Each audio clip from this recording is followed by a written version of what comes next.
அனைவருக்கும் வணக்கம். இன்று நாம் 6ஆம் வகுப்பு 2ஆம் பருவத்தில் 2ஆம் இயலை பற்றி நாம் பார்க்க இருக்கிறோம்.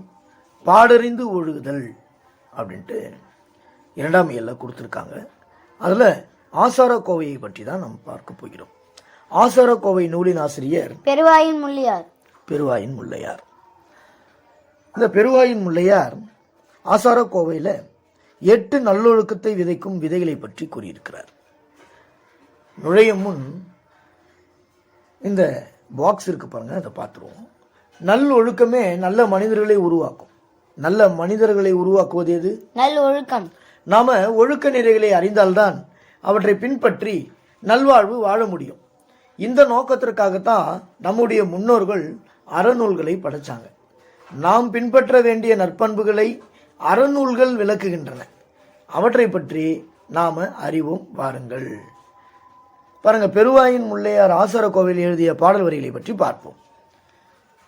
நன்றி அறிதல் பொறையுடைமை இன்சொல்லோடு இன்னாத எவ்வுயிருக்கும் செய்யாமை கல்வியோடு ஒப்புரவு ஆற்ற அறிதல் அறிவுடைமை நல்லினத்தாரோடு நட்டல் இவையெட்டும் சொல்லிய ஆசார வித்து.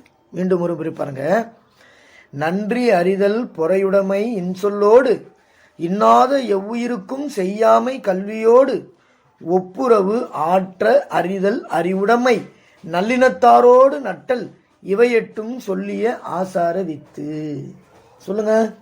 நன்றி அறிதல் பொறையுடைமை இன்சொல்லோடு இன்னாத எவ்வுயிர்க்கும் செய்யாமை கல்வியோடு ஒப்புரவு ஆற்ற அறிதல் அறிவுடைமை நல்லினத்தாரோடு நட்டல் இவையெட்டும் சொல்லிய ஆசார வித்து. பெருவாயின் முல்லையார்.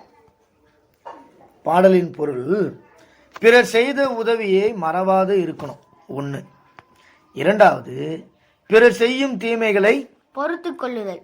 3வது, இனிய சொற்களை பேசுதல். 4வது, எந்த உயிருக்கும் துன்பம் செய்யாதிருத்தல். 5வது, கல்வி அறிவு பெறுதல். 6வது, எல்லோரையும் சமமாக பேணுதல். 7வது, அறிவுடையவராய் இருத்தல். 8வது, நற்பண்புகள் உடையவரோடு நட்பு கொள்ளுதல். ஆகிய 8ம் நல்லொழுக்கத்தை விதைக்கும் விதைகள் ஆகும். எந்த 8 நல் விதைகளை விதைக்கும் வித்துக்களாக இருக்கிறது? பிறர் செய்த உதவியை மறவாதிருத்தல், பிறர் செய்யும் தீமைகளை பொறுத்து கொள்ளுதல், இனிய சொற்களை பேசுதல், எவ்வுயிர்க்கும் துன்பம் செய்யாதிருத்தல், கல்வி அறிவு பெறுதல், எல்லோரையும் சமமாக பேணுதல், அறிவுடையவராய் இருத்தல், நற்பண்புகள் உடையவரோடு நட்பு கொள்ளுதல் ஆகிய 8ம் நல்லொழுக்கத்தை விதைக்கும் விதைகளாகும். ஆசார கோவையின் ஆசிரியர் பெருவாயின் முல்லையார். பெருவாயின் முல்லையார் பிறந்த ஊர் கயத்தூர். ஆசார கோவை என்பதற்கு நல் ஒழுக்கங்களின் தொகுப்பு. ஆசார கோவை என்பதற்கு நல் ஒழுக்கங்களின் தொகுப்பு. ஆசார கோவை எந்த நூல்களுள் ஒன்று? 14 கீழ்கணக்கு. ஆசார கோவையில் எத்தனை வெண்பாக்கள் உள்ளன? 100 வெண்பாக்கள் கொண்ட நூல் ஆசார கோவை. வாங்க பார்க்கலாம். அடுத்ததா, கூடா நட்பு கேடாய் முடியும். கூடா நட்பு கேடாய் முடியும். Very good. மதிப்பீட்டு வினாவை பற்றி நாம் பார்ப்போம்.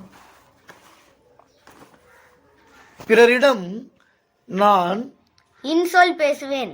பிறர் நமக்கு செய்யும் தீங்கை பொறுத்து கொள்வது பொறையாகும். அறிவு கூட்டல் உடைமை என்பதை சேர்த்தெழுத கிடைக்கும் சொல் அறிவுடைமை. இவை கூட்டல் எட்டும் என்பதனை சேர்த்தெழுத கிடைக்கும் சொல் இவையெட்டும். நன்றி அறிதல் என்னும் சொல்லை பிரித்தெழுத கிடைப்பது நன்றி குடல் அறிதல். பொறையுடைமை என்னும் சொல்லை பிரித்தெழுத கிடைப்பது பொறை குடல் உடைமை. வாங்க அடுத்ததா, கண்மணியே கண்ணுரங்கு பற்றி பார்ப்போம்.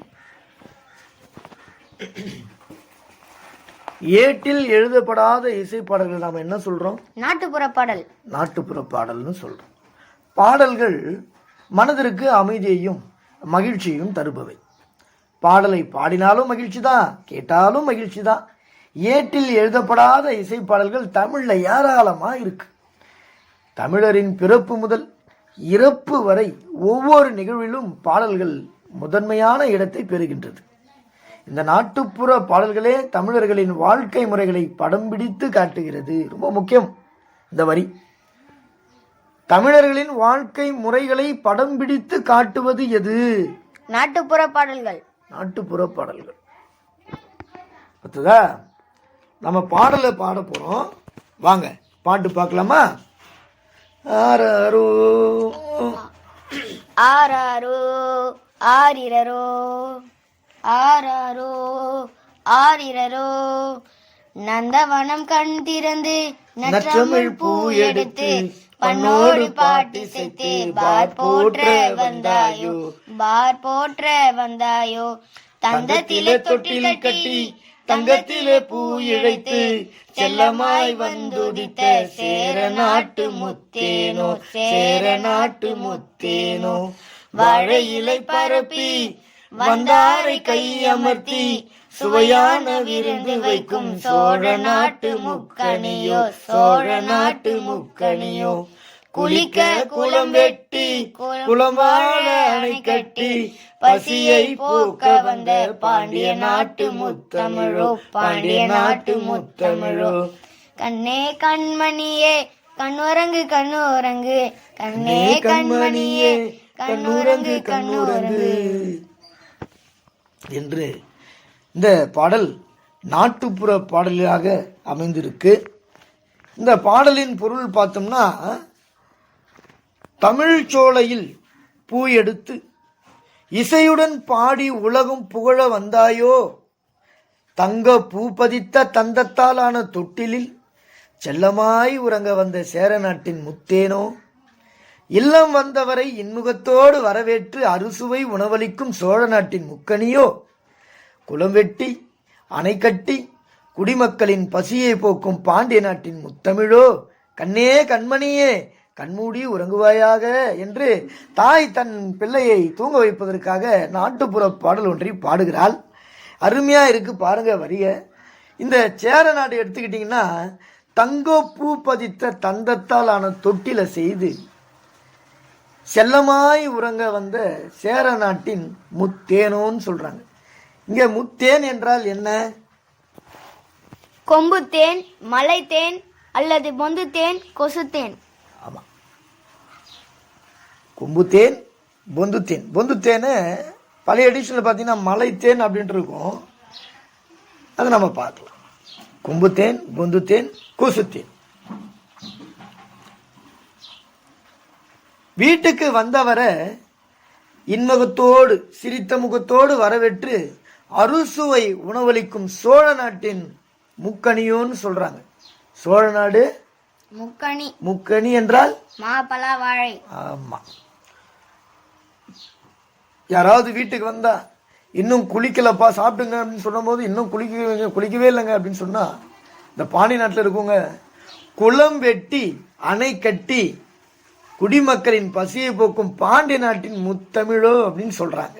முத்தமிழ்னா ஏலிசை நாடகம். ஆமா, ஏலிசை நாடகம்.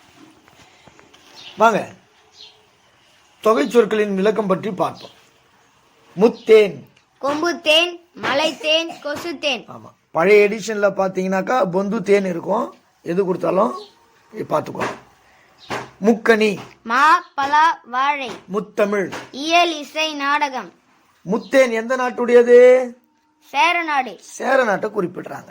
முக்கணி எந்த நாட்டுடன் ஒப்பிட்டு கூறுகிறார்கள்? சோழ நாடு. முத்தமிழ் பாண்டிய நாடு. பாண்டிய நாடு. பாடலின் பொருள் பார்க்கலாம். நூல்வெளி. வாய்மொழி இலக்கியங்களில் ஒன்று தாலாட்டு. தாலாட்டு என்பது வாய்மொழி இலக்கியங்களில் ஒன்று. தாள் என்பதற்கு என்ன என்று பொருள்? நாக்கு என்பது பொருள். தாள் என்பதற்கு நாக்கு என்று பொருள்.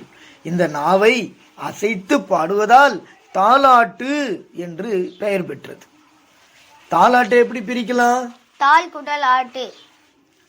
குழந்தையின் அழுகையை நிறுத்தவும் குழந்தையை தூங்க வைக்கவும் இனிய ஓசையுடன் பாடும் பாடல்தான் தாலாட்டு. தாலாட்டு. வாங்க புக் பேக் கொஸ்டின் போலாம். மதிப்பீட்டு வினா. பாட்டிசைத்து, பாட்டு குட்டல் இசைத்து. கண்ணுரங்கு என்னும் சொல்லை பிரித்து எழுத கிடைப்பது கண் குட்டல் உறங்கு. வாழை குட்டல் இலை என்பதனை சேர்த்து எழுத கிடைக்கும் சொல் வாழை இலை. கை குட்டல் அமர்த்தி என்பதனை சேர்த்து எழுத கிடைக்கும் சொல் கை அமர்த்தி. உதித்த என்ற சொல்லிற்கு எதிர்ச்சொல் மறைந்த. மறைந்த என்பது பொருள். அடுத்த பாடம் தமிழர் பெருவிழா. நாளை தமிழர் பெருவிழாவை பற்றி காண்போம். அடுத்த வகுப்பில் சந்திப்போம். நன்றி, வணக்கம். நன்றி, வணக்கம். மறக்காம இந்த சேனலை சப்ஸ்கிரைப் பண்ணிக்கோங்க. அப்பதான் நம்ம போடுற வீடியோ உங்களுக்கு உடனுக்குடனே கிடைக்கும்.